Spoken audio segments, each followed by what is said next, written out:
খাঁটি তওবা বলতে বোঝায় কয়েকটা জিনিস, সেই কটা আপনি লক্ষ্য রাখবেন।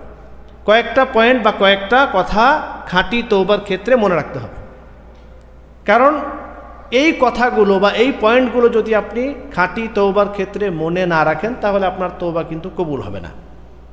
প্রথম হচ্ছে, আপনি খালেস অন্তরে আল্লাহ তাআলার কাছে তওবা করবেন।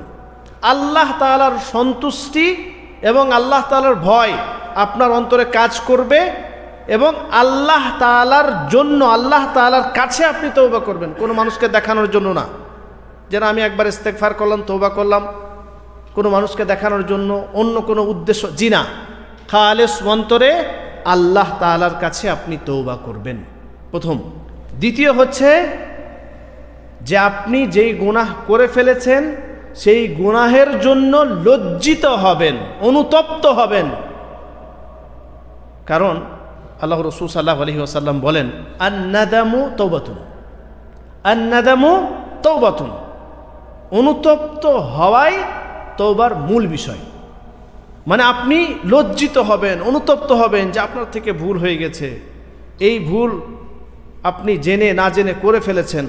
এখন আপনি এই গুনাহে কোনোভাবে সন্তুষ্ট না, একদম মানুষ যেরকম লজ্জায় লুটিয়ে পড়ে, আল্লাহ তাআলার কাছে আপনি লুটিয়ে পড়বেন, লজ্জিত হয়ে আপনি সেই গুনাহ থেকে ফিরে আসবেন, তওবা করবেন। তাহলে প্রথম বিষয় গেল, আল্লাহ তাআলার কাছে তওবা করবেন। দ্বিতীয় হলো, যেই গুনাহ করে ফেলেছেন সেই গুনাহের জন্য আপনি লজ্জিত হবেন, অনুতপ্ত হবেন। তৃতীয় হচ্ছে, যেই গুনাহ আপনি করে ফেলেছেন, যেই গুনাহ থেকে আপনি তওবা করছেন, সেই গুনাহ সম্পূর্ণরূপে আজ থেকে, এখন থেকেই বর্জন করতে হবে, ছেড়ে দিতে হবে। আপনি তওবাও করছেন আর গুনাহ করতেও আছেন, এরকম হলে সেই গুনাহ মাফ হবে না।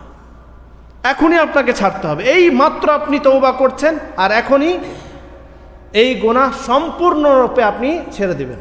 আপনি আগে ইতিপূর্বে অনেক নামাজ ছেড়ে দিয়েছেন, বিভিন্ন ধরনের হারাম কাজের সাথে আপনি যুক্ত, আগে আপনি গান শুনতেন, ফিল্ম দেখতেন, আজকে তওবা করছেন, তার মানে এখনই আপনাকে সেই গুনাহ থেকে ফিরে আসতে হবে এবং সম্পূর্ণরূপে সেটা বর্জন করতে হবে।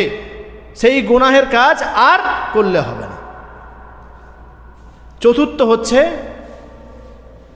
সেই গুনাহ দ্বিতীয়বার আপনি আর করবেন না, এটার দৃঢ় প্রতিজ্ঞা নিতে হবে, মানে কসমের মতো একদম।